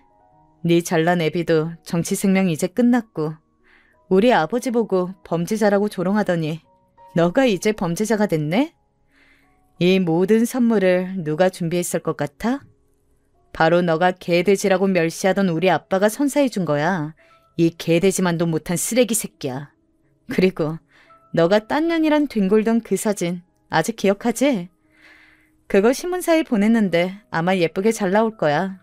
어찌저찌 이혼 소송에서는 잘 피해갔겠지만 이 사진이 언론에 퍼지면 네 지금 받는 재판에도 좋지 않을걸? 감옥에서도 신문은 볼 수 있으니까 잘 감상하고 언제 어디서 살든 제발 곱게 죽지 마라. 안녕. 전 남편이 이 메시지를 들었을까요? 그것까진 잘 모르겠어요. 아마 그 시절엔 지금과 다르게 음성 메시지를 꼭 확인하는 시대였기 때문에 들었을 가능성이 크겠죠. 그런데 듣고 안 듣고가 중요한 것은 아닌 것 같아요. 중요한 건 힘 있는 자에게 멸시와 천대를 받던 사람들이 그것을 극복해내고 이겨냈다는 것이죠. 그렇게 전 시아버지는 영원히 정기를 은퇴했고 전 남편도 무서운 형사처벌을 받아서 사회적으로 완전히 매장되었습니다. 그 엄청났던 사건 이후로 벌써 오랜 시간이 흘렀네요. 아버지는 그 이후로는 다시는 사업은 하기 싫다며 작은 가게를 운영해오고 계시고요. 저는 얼마 지나지 않아 좋은 사람을 만나서 재혼을 하고 두 아이의 엄마가 되었답니다. 아마 처음 결혼 때 임신이 되지 않은 것은 저의 문제가 아니었나 봐요. 그리고 그 A 의원님의 정체에 대해 많이 궁금하실 텐데 소재 특성상 특정 정당과 정치인의 실명을 거론하는 것은 매우 조심스럽기 때문에 그분의 정체를 밝히기는 어려운 점 양해 부탁드립니다. 다만 지금 돌이켜보면 진정 이 나라를 걱정하고 염려했던 훌륭한 정치인이었다는 것만은 분명해 보여요. 오래전 강력했던 기억을 돌이켜 이야기하느라 시간 가는 줄 몰랐네요. 여러분도 혹시 살면서 겉모습 때문에 혹은 외적인 조건 때문에 무시나 멸시를 받아본 적이 있나요? 그렇다고 해도 너무 걱정하지 마세요. 내실이 바로 선 사람이면 어떤 시련이 와도 저희 가족처럼 이겨낼 수 있답니다. 오늘은 아버지, 엄마, 그리고 남편과 아이들과 함께 외식을 하러 가기로 한 날이라서 이만 여기서 마무리 지어야 할 것 같아요. 그럼 모두 좋은 하루 보내세요.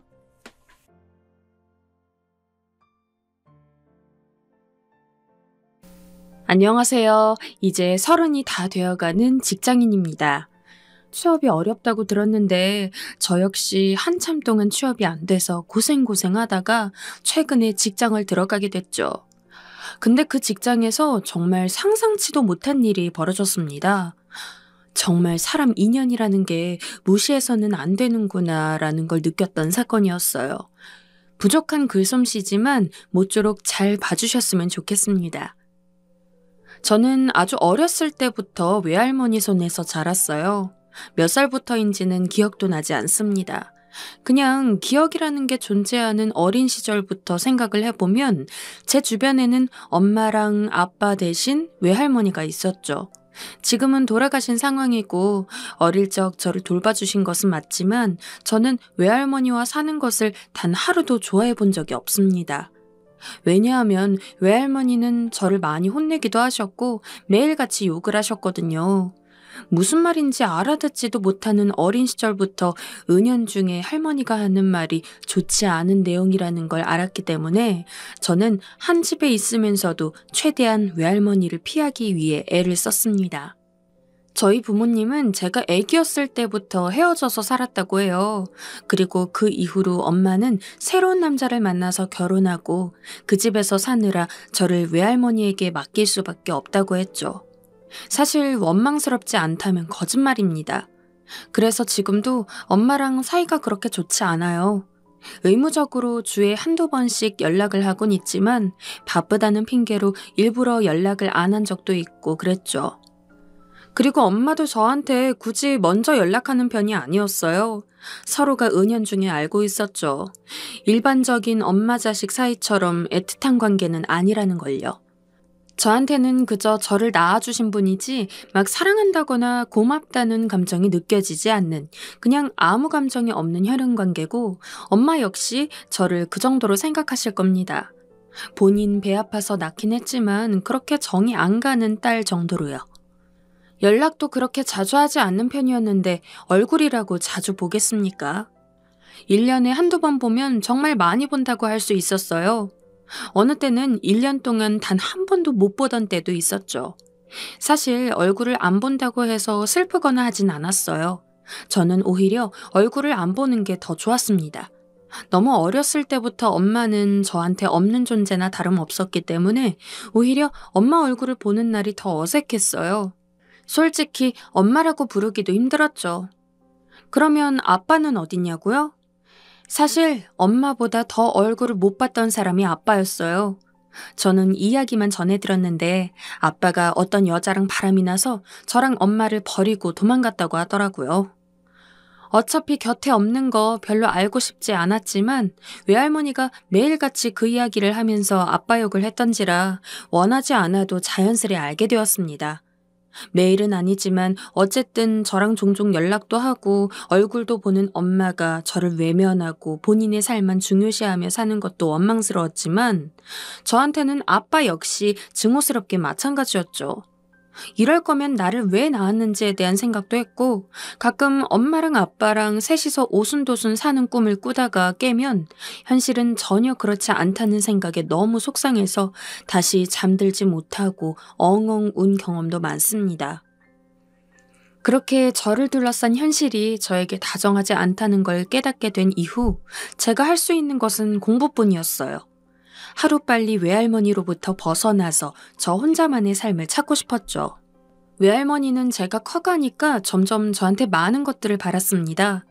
솔직히 제가 컸다고 해도 성인이 된 것도 아니고 당시에는 고등학생 정도였는데 저한테 돈을 벌어서 집안 살림에 보탬이 되라고 하질 않나, 쓸데없이 공부하지 말고 집안일이나 도우라 그러질 않나, 정말 별의별 얘기를 다 들었던 것 같아요.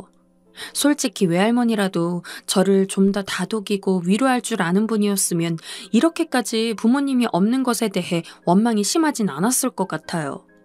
그런데 외할머니마저 저를 그리 좋아하지 않고 제가 본인을 돕기는 바라면서 듣고 싶지도 않은 욕은 맨날 하니까 역으로 이럴 때 제 곁에서 든든하게 버팀목이 되어주는 엄마 아빠가 없다는 게 더 힘들었어요. 제 또래 다른 친구들은 맨날 주말 되면 엄마랑 어디 갔다, 아빠랑 어디 갔다, 뭐 고깃집으로 외식하러 갔다 이런 얘기 하는데 저는 그럴 때마다 할 말이 없이 가만히 있는 것도 너무 창피했고 속상했죠. 다행스럽게도 교우 관계는 좋아서 친구들은 많았지만 저는 그 누구에게도 저희 집 사정에 대해 이야기하지 않았어요. 언제 제 이야기가 약점이 될지도 모르고 솔직히 제 주변 친구들은 다들 집안이 화목하고 잘 사는 애들이 대부분이어서 저랑 비교해보면 제가 너무 초라해지더라고요. 굳이 부모님 얘기를 안 꺼내도 그런 초라함을 뼈저리게 느끼곤 했는데 굳이 제 손으로 제 무덤을 팔 필요는 없으니까요. 그래서 저는 친구들이 가족 이야기를 할 때마다 모르는 척 흘려 넘기거나 아니면 최대한 다른 주제로 이야기를 바꾸고 그랬어요. 지금 생각해보면 조금 티가 나게 행동했기 때문에 아마 구체적으로 아빠가 도망갔고 엄마도 저를 신경 쓰지 않아서 외할머니랑 살고 있다 뭐 이런 얘기까지는 상상하지 못했어도 최소한 부모님이랑 그렇게 좋은 사이가 아니란 건 알고 있었을 것 같아요. 그런 부분을 생각해보면 참 좋은 친구들이었죠. 아무튼 저는 제 주변 환경을 생각해봤을 때 남들보다 부족한 게 무척이나 많았기 때문에 없는 엄마 아빠를 데려와서 살 수는 없어도 최소한 내가 스스로 노력해서 돋보일 수 있는 부분은 돋보여야 된다고 생각했어요. 그리고 그게 바로 공부였죠. 성적은 제가 열심히 노력만 하면 무조건 오르는 거고 제 또래 학생들이 보기에 공부 잘하는 애만큼 선망받는 것도 없었으니까요. 그래서 저는 시험 기간 때마다 늘 코피가 날 정도로 공부했고 자는 시간도 쪼개가면서 새벽까지 교과서를 보다가 학교에 밤을 새고 간 적도 있었습니다. 형편이 넉넉지 않아서 학원이나 과외는 꿈도 꾸지 못했어요. 그나마 선생님의 도움을 받아서 교사용 문제집 몇 권을 받은 것이 제 유일한 희망이었죠. 그런데 공부도 공부머리가 있어야 하는 거더라고요. 진짜 어디다 내놔도 자신 있게 말할 수 있을 만큼 누구보다 열심히 공부했다고 자신했는데 성적은 썩 마음에 들지 않게 나올 때가 많았습니다. 사실 평소에 공부를 할 때도 남들보다 효율이 안 좋다고 많이 느꼈어요. 제가 외운 것을 금방 까먹기도 하고 외우는 것 자체가 오래 걸려서 같은 부분을 똑같이 공부해도 시간이 배 이상은 걸리더라고요. 그래도 한동안은 꿋꿋하게 공부했습니다. 하지만 계속해서 성적은 제자리 걸음만 맴돌고 너무 무리를 해서 공부했는지 한동안은 며칠 동안 알아눕느라 학교도 못 나간 적이 있었어요. 그 시기를 겪고 나니까 내가 정말 공부를 열심히 해야 하나?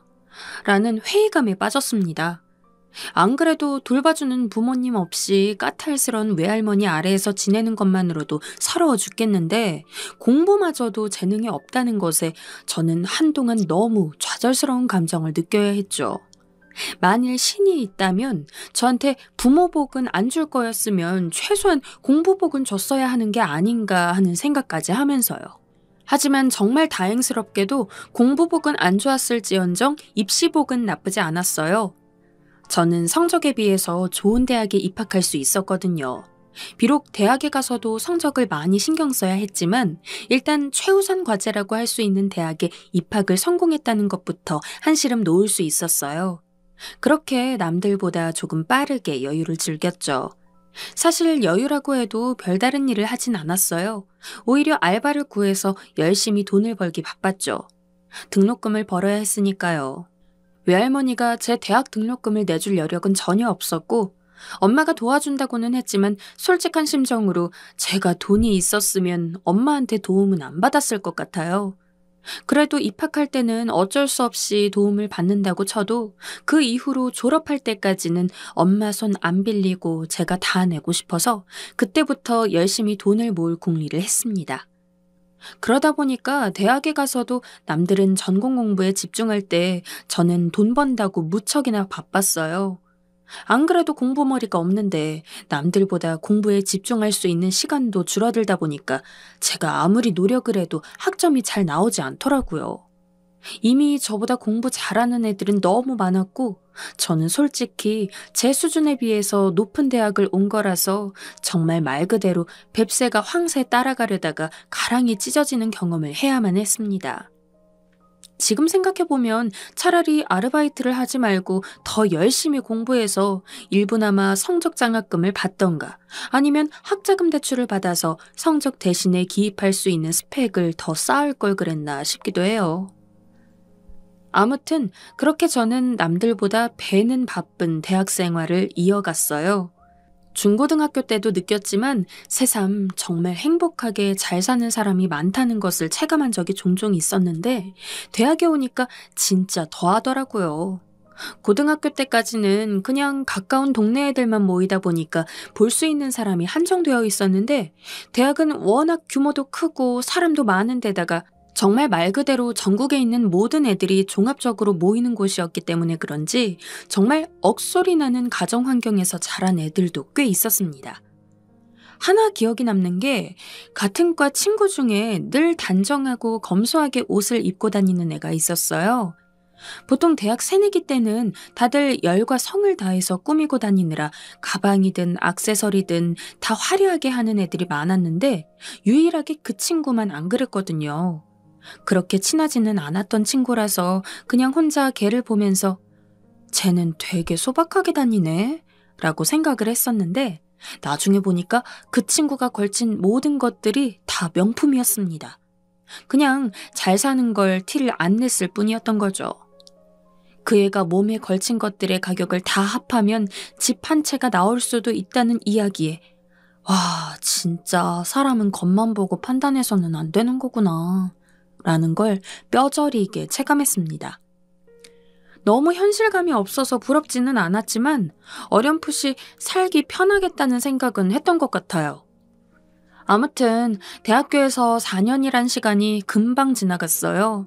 제가 아무리 아르바이트도 하고 저 먹고 사는데 집중했다지만 그래도 대학생이기 때문에 종종 과대표가 잡는 술 모임에도 나간 적이 있고 그 외에도 종강 파티라던가 기타 학교 행사 등에도 참여했었죠. 사실 중고등학교 때 제대로 놀아본 기억이 없다 보니까 내심 대학교에 가서는 아주 적게라도 좋으니까 친구들이랑 어울려서 노는 게 제 소망 중 하나였거든요. 그래서 바쁜 시기에도 일부러 시간을 내서 그런 행사에는 꼬박꼬박 참여했던 것 같아요. 하지만 즐거움도 잠시. 4학년이 되자마자 저는 본격적으로 취업 준비를 해야 했죠. 취업 기본 조건이 학점인데 안타깝게도 저는 학점에서 그렇게 뛰어난 학생도 아니었고 그렇다고 해서 학점 외적으로 스펙이 엄청난 학생도 아니었어요. 아주 바닥은 아니었지만 그렇다고 아주 위도 아닌 굉장히 애매모호한 위치였죠. 그런데 그런 주제에 돈은 많이 벌고 싶어서 대기업 위주로만 이력서를 넣었습니다. 인터넷에 찾아보니까 저만큼 스펙이 그렇게 좋지 않았는데도 면접 등에서 다른 강점을 어필해서 취직에 성공한 케이스들이 무척이나 많더라고요. 어리석게도 저는 그런 행운이 저에게도 찾아올 거라고 생각했죠. 지금 돌이켜보면 정말 미련했던 것 같습니다. 그렇게 거의 1년 동안 취직에 목을 매달았어요. 허송세월이었죠. 그래도 돈을 버는 걸 아예 쉴 수는 없었기 때문에 알바를 꾸준하게 이어나갔지만 이미 졸업을 한 상태에서 남들은 다 취직했는데 저만 취직을 못한 채 일개 알바생으로서 살고 있다는 건 저한테 굉장히 초조함을 주었습니다. 나름대로 취직에 도움이 될 만한 아르바이트 자리를 일부러 잡아서 더 스펙을 쌓기도 했는데 취업은 정말 현실이더라고요.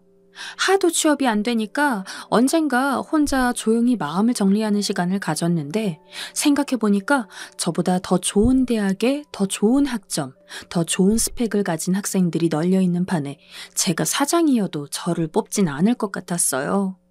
그래서 그때부터는 눈을 완전히 낮춰서 대기업에는 서류를 넣지 않고 유망해 보이는 중소기업에만 이력서를 제출해 보았어요. 그래도 중소기업은 붙겠지라고 생각했죠. 하지만 제가 너무 거만하게 판단을 하고 있던 건지 중소기업에서도 연락이 오는 곳은 손에 꼽았죠. 그때까지 가니까 더욱 확실하게 알겠더라고요. 제가 무조건 대기업에 가겠다고 난리를 부렸던 게 정말 말도 안 되는 일이었다는 걸요. 진짜 이러다 영원히 아르바이트만 하면서 살아가면 어떻게 해야 하지라는 걱정까지 했습니다. 하지만 다행스럽게도 한 중소기업에서 연락이 왔고 저는 불이 나게 면접을 보러 갔어요. 최대한 진솔하게 면접을 보고 며칠간 조마조마한 마음으로 결과를 기다렸죠. 그리고 무사히 합격을 할 수 있었습니다. 정말 죽다가 살아난 기분이었어요. 회사는 연구직과 관련이 있어서 생산 쪽을 담당하는 직원들, 그리고 저처럼 본사 쪽에서 업무를 보는 직원들, 이렇게 두 분류로 나뉘어져 있었는데 생산직에 종사하는 직원들이 더 많아서 막상 같이 일하는 본사 직원들은 약 30명 정도밖에 안 됐습니다. 대기업에서 큰돈을 벌며 일하는 동기들의 이야기를 들으면 많이 부러웠지만 정말로 힘들게 들어간 회사인 만큼 새로운 사람들과 만나는 것도 평소보다 즐거웠고 회사 자체도 비전이 보여 열심히 하고 사람들과도 친해질 수 있도록 많이 노력했습니다. 회사를 다니면서 조금 놀라웠던 점이 있다면 바로 대표님이었어요. 저희 대표님은 점심시간에 직원들이랑 함께 어울려서 점심을 먹기도 하고 일을 하다가도 힘들까봐 맛있는 거 사왔다며 근처 카페에서 커피랑 간식 등을 사서 저희에게도 나눠주기도 하는 등 굉장히 친근하고 스스럼 없이 직원들을 대하는 분이었어요. 보통 회사 다니는 사람들 이야기 들어보면 우스갯소리처럼 대표님은 회사를 안 나오는 게 직원들 사기를 증진시키는 데 도움이 된다고들 하는데 저희 회사 직원들은 대표님이 안 나오면 오히려 허전해했어요. 그러던 어느 날 여느 때와 같이 대표님과 점심시간을 가졌습니다. 원래 다른 직원들도 다 같이 먹는데 그날따라 공교롭게도 점심에 시간이 되는 사람이 저랑 대표님밖에 없어서 단 둘이서 밥을 먹게 되었어요. 대표님이 사주는 밥을 맛있게 먹고 있는데 대뜸 대표님이 제 얼굴을 빤히 바라보다가 유경 씨, 그거 알아요? 라고 하더라고요. 네? 어떤 거요? 면접 때 유경 씨가 다른 지원자랑 동점이었는데 유경 씨 이름이 내 딸하고 똑같아서 유경 씨가 뽑힌 거. 팀장님한테는 이야기했었는데 혹시 유경 씨도 전해 들었나 해서. 그 말과 함께 대표님이 웃으셨는데 괜히 기분이 좋아지더라고요. 처음 듣는 이야기이긴 했지만 종종 다른 직원들이 저한테 유경 씨, 이렇게 자세히 보니까 우리 대표님이랑 많이 닮았다 라는 말을 가끔 하긴 했습니다. 그런가? 하고 생각하고 있었는데 이렇게 대표님한테 직접 그런 이야기를 들으니까 괜히 감회가 새롭더라고요. 그리고 이루어질 가능성은 없지만 내심 대표님이 제 아빠였으면 좋겠다는 생각도 했습니다. 그만큼 대표님은 직원들한테 한없이 좋은 분이었으니까요. 그렇게 우연히 단둘이 가지게 된 점심 식사 이후 저희 회사는 한동안 눈코 뜰 새 없이 바빴습니다. 여유롭게 가지던 점심시간도 없어진 지 오래였고 회사 사람들이 전부 편의점 삼각김밥으로 5분 안에 밥을 먹은 뒤 다시 일을 해야 할 정도였죠. 저도 다른 직원들한테 누를 끼치지 않기 위해 개인적으로 공부까지 해가며 열심히 회사 업무에 임했어요. 그러기를 한 2달 정도 됐을까요? 드디어 바쁜 일이 끝나고 저희 회사는 다시금 여유를 찾게 되었습니다. 그래서 예전처럼 대표님과 함께 직원들이 모여 밥도 먹고 프로젝트가 끝난 기념으로 회식도 하는 등 전보다 훨씬 널널한 회사 생활을 했죠. 그러던 어느 날 대표님이 저에게 개인 메신저를 보냈습니다. 유경 씨, 꼭 확인해봐야 할 일이 있는데 이따가 점심에 시간 좀 내주세요. 이전에는 우연하게 타이밍이 그래서 어쩌다 단둘이 밥을 먹었다지만 이런 식으로 대표님이 먼저 저에게 점심시간에 따로 시간을 내달라고 한 건 처음이었습니다. 평상시에 좋으신 대표님이어도 이렇게 개인적으로 부르니까 괜히 겁이 나더라고요. 혹시 제가 회사 생활을 하면서 잘못한 게 있나 싶어서요. 긴장된 마음을 가진 상태에서 점심시간이 되었고 저는 대표님이 알려준 식당으로 갔습니다. 평소 대표님은 늘 웃고 있던 상이었는데 그날따라 굉장히 경직되고 불안해 보이는 얼굴이었어요. 저는 대체 무슨 일인가 싶어서 대표님, 저 왔습니다. 혹시 제가 뭐 잘못한 게 있는 건가요? 라고 물었죠. 제 말에 대표님은 그저 제 얼굴만 빤히 보더니 갑자기 혹시 어머니 이름이 김주연인가요? 라는 질문을 건넸습니다. 저는 깜짝 놀랐어요. 보통 이력서에 가족관계를 쓰기는 하지만 저는 엄마랑 같이 살고 있지도 않았고 외할머니 이름을 적고 싶지도 않았기 때문에 가족관계란을 빈칸으로 냈거든요. 그렇기 때문에 대표님이 제 엄마 이름을 알 수 있는 방도가 없었습니다. 일단은 맞다는 의미에서 고개를 끄덕였는데 뒤이어 대표님은 어릴 때 강서동에 살았죠. 초등학교는 경덕초등학교 나왔고 부모님 대신 외할머니랑 살지 않았어요? 라는 말까지 숨도 쉬지 않고 줄줄이 꺼냈습니다. 거기까지 듣자 저는 대답을 할 수가 없었습니다. 대체 대표님이 이 사실을 어떻게 알았는지 열심히 머리를 굴리며 생각하기에도 바빴거든요. 그리고 뒤이어 나온 대표님의 말은 너무 충격적이었습니다. 제가 아무 말도 못하고 있자 대표님은 갑자기 유경아 라고 제 이름만 부르면서 펑펑 울기 시작했습니다. 그때쯤 되니까 설마 싶더라고요. 제 부모님 나이대인 대표님, 주변 직원들이 봐도 친가족처럼 닮았다는 얼굴, 그리고 대표님의 딸과 이름이 같은 저까지. 순간 오한이 들 정도로 소름이 돋았습니다. 뭐라고 해야 할지 할 말을 곱씹고 있는데 대표님은 휴지로 눈물을 닦더니 지갑에서 작은 사진 하나를 꺼냈어요. 사진 안에는 아주 어린 아기와 대표님이 있었죠. 사진 자체는 처음 보는 거였지만 사진 속 아기는 굉장히 익숙했어요. 바로 제 어린 시절의 모습이기 때문이었죠. 그걸 보니까 확신이 들더라고요. 대표님이 그렇게 원망했던 제 아빠라는 것을요. 한동안 어안이 벙벙하다가 조금 정신을 차리고 나니까 화가 났습니다. 저는 엄마도 아빠도 없이 너무 힘들었는데 아빠는 회사도 차리고 사람 좋은 얼굴로 잘 지내고 있다는 생각이 들었거든요. 그러면서도 저를 앞에 두고 울던 모습을 생각하면 어쩐지 제가 그동안 알고 있던 것과는 다른 진실이 있을 것도 같았어요. 그래서 차분하게 물었습니다. 왜 저랑 함께 있어주지 않았냐고. 그리고 알게 된 진실은 충격적이었습니다. 저는 지금까지 아빠가 다른 여자랑 바람이 나서 가족이 이렇게 풍비박산이 났다고 알고 있었는데 알고 봤더니 아빠가 바람이 나서 헤어진 게 아니라 엄마가 지금 살고 있는 아저씨와 바람이 나서 이혼했던 거였어요.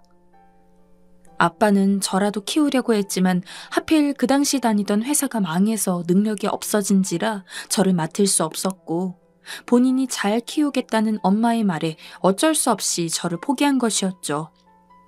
이후 어떻게든 제가 잘 사는지 알아보던 아빠는 제가 엄마랑 사는 게 아니라 외할머니랑 살고 있었으며 저를 키우겠다는 엄마는 다른 남자와 재혼해서 새 가정을 꾸렸다는 것도 알게 되자 그때라도 저를 데려오고 싶었지만 형편이 너무 힘들어 그럴 수 없었다고 합니다. 그러던 중에 아빠는 일자리를 찾아 전국을 떠돌아야 했고 제 소식을 들을 곳이 요원하게 되어서 한동안 저에 대해 알 수가 없었다고 했죠. 그리고 가슴에 저를 묻어두었다고 해요. 그리고 아버지는 재혼하고 새 가정을 꾸렸지만 여전히 제 생각을 하셨다고 합니다. 챙겨주진 못해도 부디 건강하고 행복했으면 한다고. 그 이야기를 들으니 눈물이 났어요. 제가 그동안 스스로에 대해 생각했던 것만큼 아주 부모복이 없지는 않다고 느껴졌고 한순간에 대표님을 아빠라고 받아들이긴 힘들었지만 이루 말할 수 없는 감정이 들었습니다. 그렇게 저희는 한참 동안 밥을 먹는 것도 있고 길게 이야기를 나누었어요. 그동안 하지 못했던 만큼 아주 오랫동안요. 지금은 어떻게 지내냐고요? 회사에서는 여전히 대표와 직원의 관계지만 밖에서는 아빠와 딸로서 가끔 데이트도 하고 용돈도 받곤 합니다. 늦게나마 찾게 된 아빠지만 그렇다고 해도 이미 새 가정이 있는 만큼 여느 아빠와 딸처럼 매일같이 시간을 보내거나 같이 산다는 게 힘들다는 것은 잘 알고 있어요. 하지만 영원히 없을 거라고 생각했던 아빠가 생긴 만큼 이 상황에 감사하면서 하루하루 보내고 있습니다. 지금 같은 시간이 계속됐으면 좋겠어요. 재미없는 제 사연 읽어주셔서 감사합니다.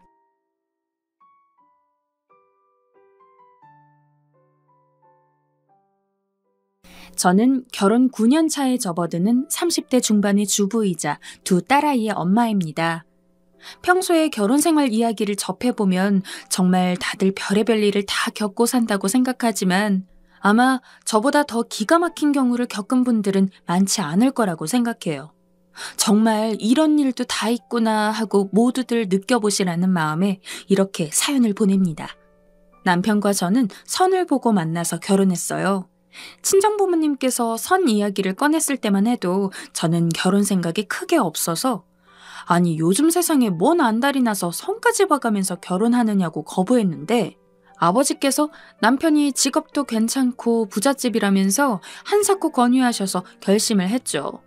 친정도 돈이 아쉬운 형편은 아니었지만 저희 아버지께서 그래도 하나뿐인 딸 자식 이왕이면 부잣집에 보내서 돈 걱정이 없게 하리라고 평소 늘 이야기하셨던 터라 왠지 그 마음이 이해가기도 했고요.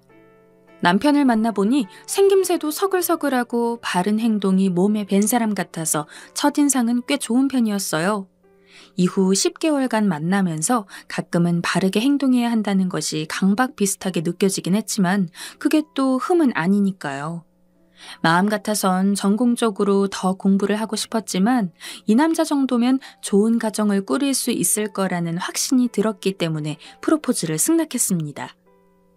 결혼 과정에서 뭔가 마음이 좀 개운치 않았던 것은 시부모님을 처음 뵌 자리부터였어요.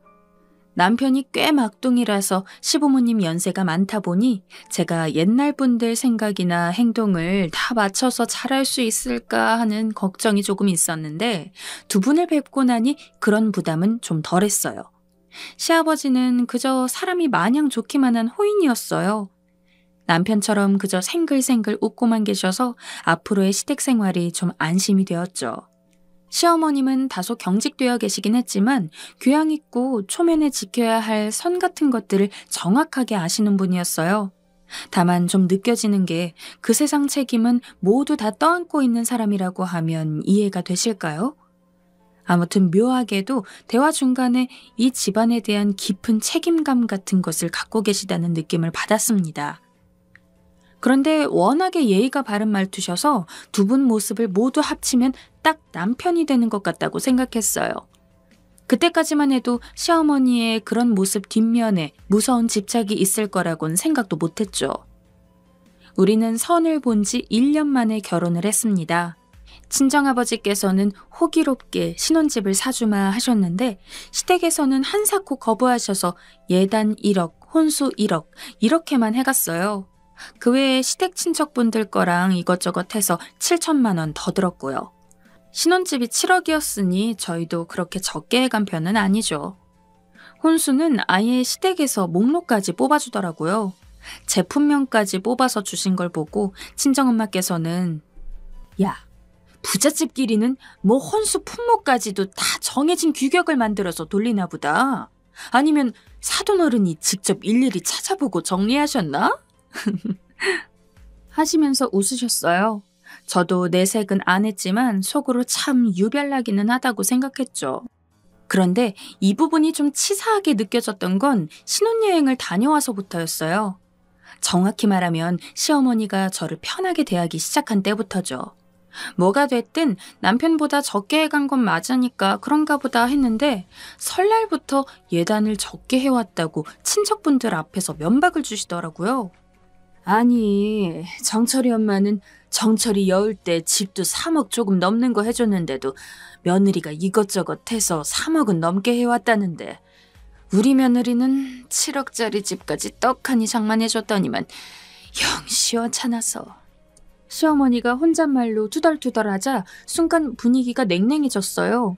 그때 시댁 작은아버지께서 아이고, 우리는 덕분에 옷 잘 얻어 입었는데요, 뭘.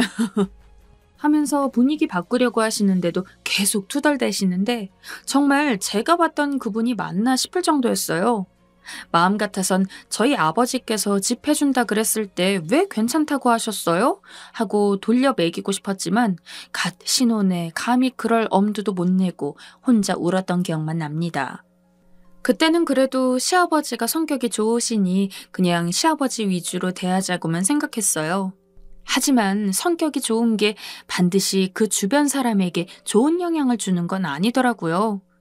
성격 좋고 우유부단한 것보다는 차라리 좀 까칠해도 나서서 옳고 그름을 분명히 하는 게 더 좋다는 것을 그때는 왜 몰랐을까요? 시어머니가 본격적으로 이상한 행동을 시작한 것은 제가 큰애를 가지고 난 이후부터였습니다. 성별 판가름이 가능할 때가 되자 시어머니가 저를 끌고 아는 산부인과로 데려갔죠. 그 병원은 굉장히 낙후된 곳이었어요. 이런 병원이 요즘에도 있나 싶었죠. 원래 다니던 병원이 있었는데도 불구하고 시어머니는 이곳이 진료를 정말 잘 본다고 그렇게 자랑을 늘어놓으셔서 어쩔 수 없이 가긴 했는데 차에서 내리는 순간 낙후된 병원 건물을 보고 들어가기 싫더라고요. 하지만 어쩔 수 있나요? 그때 저는 시어머니 말을 거역할 수 없었으니까요. 진료를 받고 나오니 첫 애가 딸이라는 걸 알았어요. 저희 부부는 첫 애는 딸을 원했기 때문에 저는 무척이나 기쁘고 들떴었는데 돌아오는 차 안에서 시어머니가 대뜸 둘째는 아들로 준비해라 하고 말씀하시더라고요. 둘째는 아들을 낳으면 좋겠다가 아니라 그냥 말 그대로 애 낳고 바로 준비 들어가란 말이었어요. 순간 속에서 뭐가 울컥 올라오는 것 같았죠. 저도 보통 성격이 아닌데 진짜 한번 터지면 주체가 안 될 것 같고 뱃속에 아이도 있으니까 일단 그냥 넘겼습니다. 그날 저녁에 곰곰이 생각해보니 참 제가 시댁 식구들에 대해서 너무 순진하게 여겼다는 생각이 들었어요. 처음 뵙자마자 무슨 제 본관을 물어보시질 않나, 저희 부모님께서 뭘 하고 사셨는지 스펙 조사하듯이 물어보질 않나. 그때부터 어느 정도 경계를 하고 현명하게 대처했어야 하는데 어른이라면 무조건 좋게 보고 살아왔던 제가 멍청하다 싶을 정도였어요. 또 그 당시에는 그저 남편이 좋아서 그런 말에 별 생각이 없기도 했고요. 시어머니가 좀 깐깐하면 시아버지가 그런 부분을 좀 제어해 주셨으면 하는데 그저 웃고만 계시니 이쯤 되면 사람이 좋으신 게 아니라 그냥 시끄러운 일을 안 만드시는 건 아닌가 싶었죠. 혹시 남편도 그런 성격이려나? 하고 정말 온갖 생각이 다 들었어요. 딸이든 아들이든 본인 자식인데 아무렴 손주 낳고 나서야 뭐라 그러겠나 싶어서 두고 보고 있었더니 정말 어이없는 경우는 큰애를 낳던 그날에 겪었습니다. 정신이 없어서 누워만 있는데 시어머니가 꽃바구니를 보내셨더라고요. 둘째는 아들이길 바란다 라는 문구가 산들거리는 꽃바구니요. 그제서야 이분이 제정신이 아닌 것 같다는 판단이 들었어요. 아니, 제가 화나는 것보다 이번 실에 오가는 사람이 저걸 본다고 생각하니 기가 막히더라고요. 한참을 그걸 보고 있다가 남편이 눈에 띄자마자 저거 내다버리라고 소리쳤어요. 남편도 그걸 보더니 표정이 싹 굳어져서는 그날 저녁에 시어머니와 한바탕 했더라고요. 뭘 어떻게 싸웠는지 보진 못했지만 그때 아예 한 번 더 이런 식이면 연을 끊겠다고 단도리를 했으면 얼마나 좋았을까요? 조리원에 있는데 정말 다른 엄마들은 조리원 편하고 좋다며 아주 신이 나서 노래를 부르는데 저는 신경질이 나서 프로그램에도 잘 참여 안 하고 진짜 우울증 걸리기 직전까지 갔네요. 그 이후로 저는 정말 시어머니 없는 셈 치고 살았어요. 만나든 전화가 오든 저는 그저 입만 웃고 있었지 한 번도 진심으로 대한 적이 없어요. 대신에 명절이나 생신 같은 때는 무리를 해서라도 거하게 치렀습니다. 여태 겪어본 게 있으니 좁쌀 한 톨만큼이라도 빠지는 게 있으면 그 뒷담화를 어떻게 감당하겠어요. 시어머니 생신 때 제가 최고급 대게를 구하려고 그 동네 선장님 컨택해서 선물까지 주고 구했다면 어느 정도로 이를 갈고 대접했는지 아시겠어요? 신랑과 저는 큰딸로부터 2-3살 터울로 가족 계획을 세웠습니다. 시어머님이 그렇게 노리고 있던 와중에도 저희는 동기간에 가장 잘 배려해 줄 수 있는 나이 터울은 얼마 정도가 좋고 애는 며칠 낳고 이런 걸 정성을 다해서 계획 세웠어요. 우리가 늙었을 때 애들이 몇 살이고 이러면서 인생 전반 이야기를 다 했죠. 큰애가 주는 행복과 희망이 그만큼 컸기 때문이에요. 하지만 시어머니는 그저 아들만을 원했나 봐요.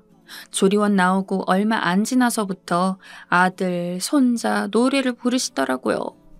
내 말 잘 듣거라. 아들을 낳으려면 명석이가 고기 종류는 있는 대로 먹어야 된다. 그리고 12월 3일 날 새벽 2시에 좋은 기운이 있다니까 네가 신경 써서 관계를 가져야 돼. 얘 뭐하니? 내가 말한 날짜 메모하고 있어? 이런 식으로 시어머니의 참견은 끝이 없었어요.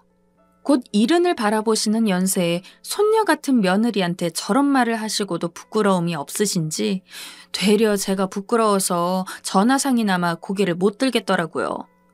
그런데 저도 어느 순간부터 이골이 나서 뭐 그러시든지 마시든지 하며 네네 하면서 흘려듣기만 했어요. 실제로 저희 둘째는 3년 뒤에나 가졌습니다.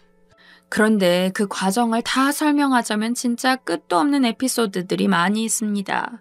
우선 별의별 이상한 음식을 다 보내세요. 뭘로 만들었는지도 모르는 한약 같은 거는 기본이고요. 개구리에 민물고기에 소 거시기 같은 건 대체 뭘 어떻게 조리해서 어디부터 먹어야 될지 난감하더라고요. 보내신 후에는 꼭 먹었는지 확인 전화도 하시고요. 정체를 알 수 없는 것들은 다 버리고 대충 콜라 데워서 어머님 한약 먹어요 하고 영상통화하고 말았지만 진짜 언제 달려오셔서 보는 앞에서 먹으라고 할지 두려웠죠. 한 번은 무슨 DVD를 한 박스 보내셨길래 뭔가 하고 뜯어봤더니 무슨 카마수트라를 보내셨더라고요.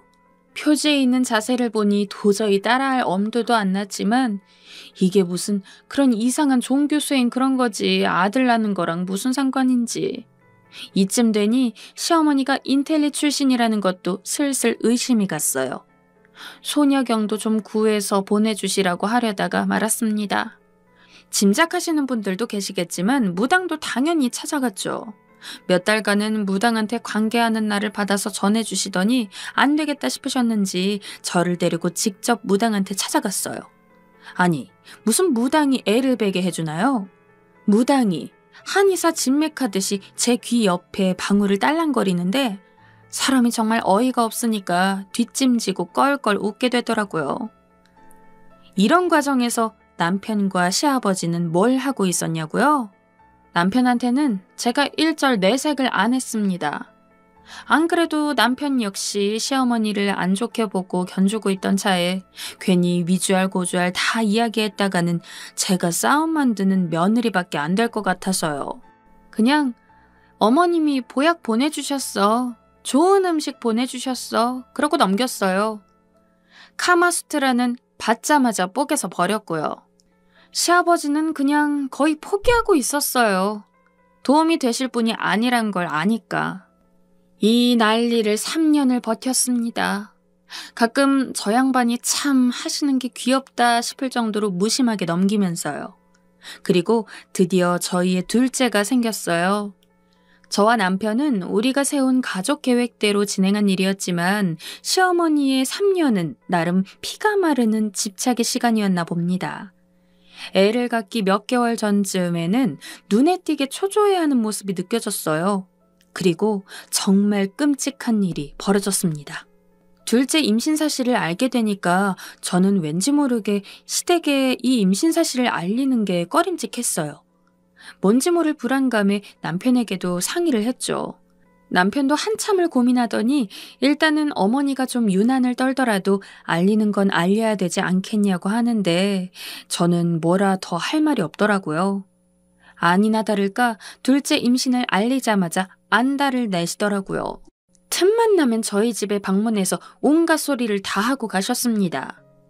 제 남편이 3남 1녀 집안에서 위로 형님들은 딸만 줄줄이 둘 셋입니다. 시어머니야 옛날 분이니까 아들을 원하는 게 이해를 못할 바는 아니기도 했지만 저도 임신 때문에 누구를 헤아릴 여유가 없었어요.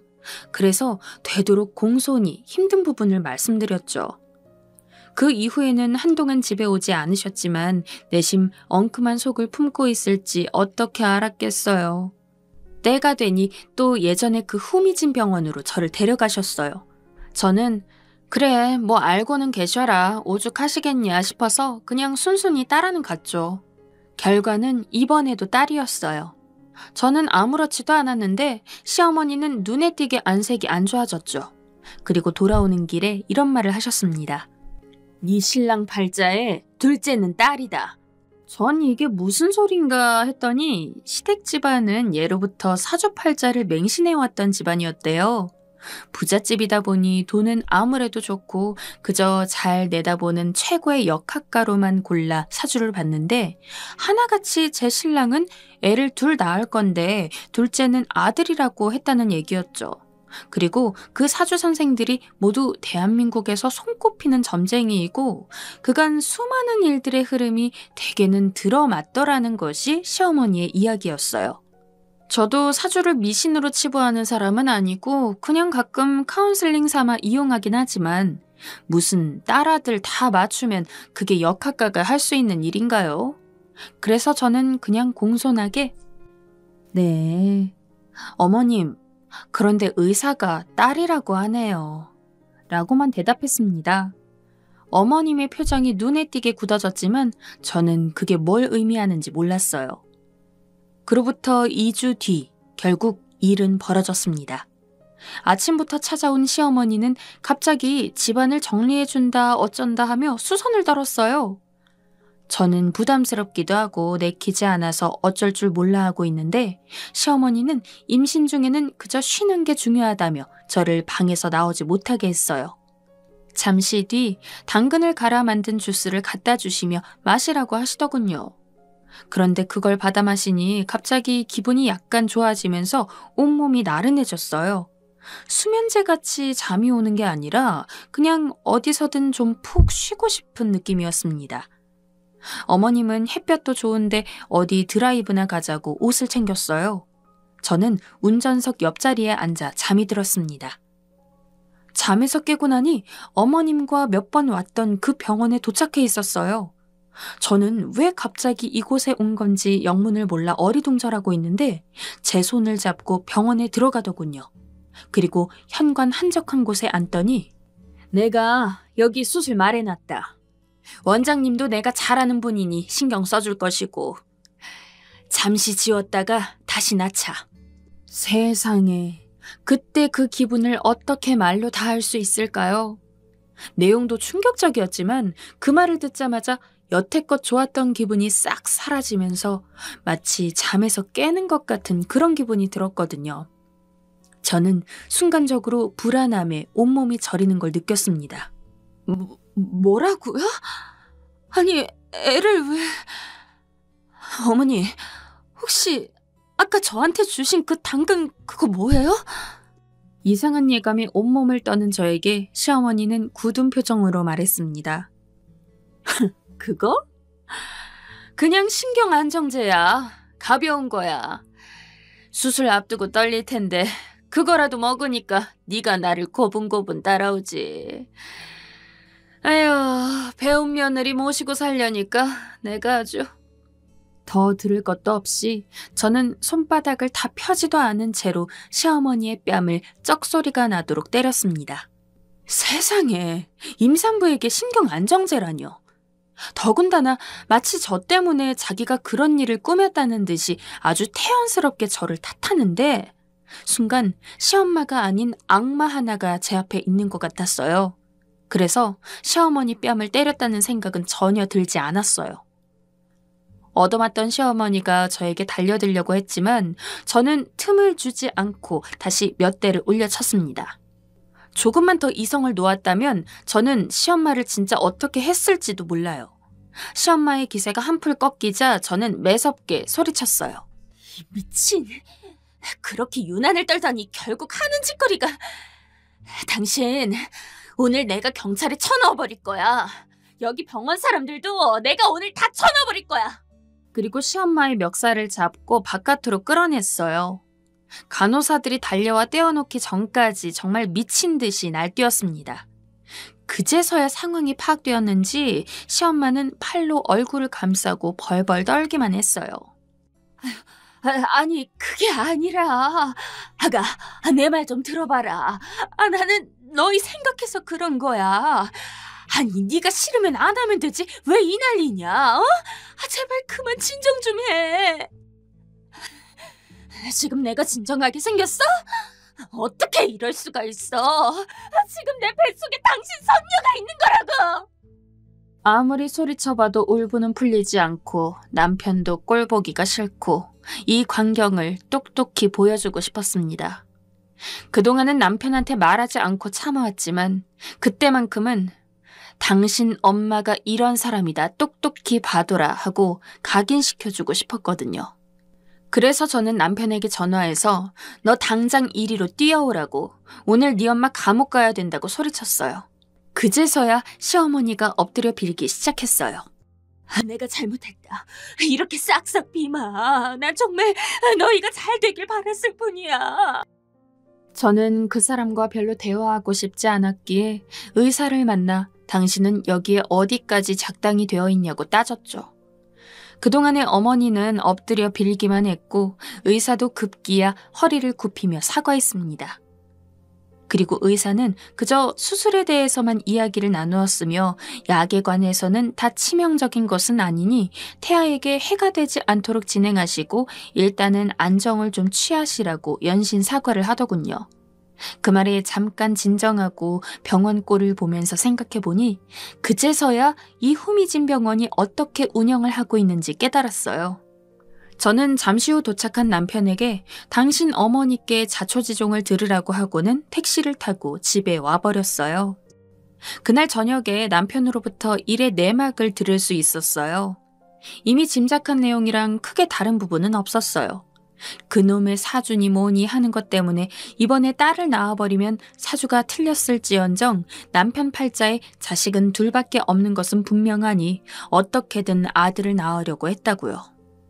남편도 기가 막혀서 그 길로 부모 자식 간의 연을 끊고 왔다고 하더라고요. 앞으로 어머니는 위로 둘 형님만 보고 사시고 저는 없는 셈 치라고 말했대요. 남편이 그렇게 하지 않았다면 저는 분명히 이혼을 했을 거예요. 한순간의 실수고 옛날 사람의 가치관이고 뭐고 간에 왜 제가 이런 무서운 일을 당해야 하는지 정말 생각하기도 싫은 경험이었어요. 다행히 제가 먹은 신경안정제는 매우 가벼운 수준의 적은 용량이긴 했대요. 둘째를 순산하기까지 정말 피말리는 심정으로 정밀검사를 받았죠. 다행히 둘째는 건강하게 태어났습니다. 남편이 인연을 끊겠다고 선언하고 온 날 저는 바로 남편과 상의해서 시댁에서 해준 집값을 모두 갚기로 했어요. 확실하게 못을 박아두고 싶었기 때문이죠. 그간 그래도 남편을 낳고 길러준 사람이라고 스스로 추스렀지만 한 번 그런 일을 겪고 나니까 한 칼에 모든 것을 잘라내야겠다고 생각했어요. 그나마 형사고발을 안 한 게 제 마지막 배려였죠. 친정에는 자세한 얘기는 안 했지만요. 엄마가 아시면 얼마나 마음이 찢어지실까 걱정도 됐고 또 아시면 두 분이 가만히 계실 것 같지도 않아서요. 친정에 3억을 빌리고 그간 모은 돈을 보태서 1,000원 한 장 비는 것 없이 집값을 모두 갚았습니다. 물론 그날 이후로 시엄마와 마주친 적은 한 번도 없고요. 얼마 후 시아버지의 사과 전화가 있긴 했지만 저는 한사코 묵묵부답으로 응했어요. 지금 당장은 받아들이기 어렵다는 그런 말도 안 했죠. 이 이야기는 그동안 어디 가서 한 번도 하지 못한 이야기입니다. 친구나 주변인들이 시댁이 어떻고 고부간이 어떻고 떠들어대도 차마 꺼낼 수가 없었죠. 말이 말 같고 상황이 상황 같아야 어디다가 하소연이라도 하죠. 지금 생각해도 정말 소름이 끼치지만 이 사연을 들으시는 모든 며느리분들, 시댁 어른들이 혹시나 선을 넘는다 싶으면 똑부러지게 고쳐주세요. 싸울 일이 아니라 고쳐줘야 하는 것 같아요. 저도 처음부터 그날까지 겪으면서 할 말이 없었겠어요? 그저 어른이니까 이해하자, 맞춰주자 했더니 결국 그런 지경까지 오게 되더라고요. 친구들과 시댁이 너무한다, 어쩐다 해봐야 아무 소용 없는 것 같습니다. 선을 넘는 순간 끊어주시는 게 맞는 것 같고요. 다행히 남편의 용단 덕분에 저는 지금 행복합니다. 다들 행복한 가정 꾸리세요.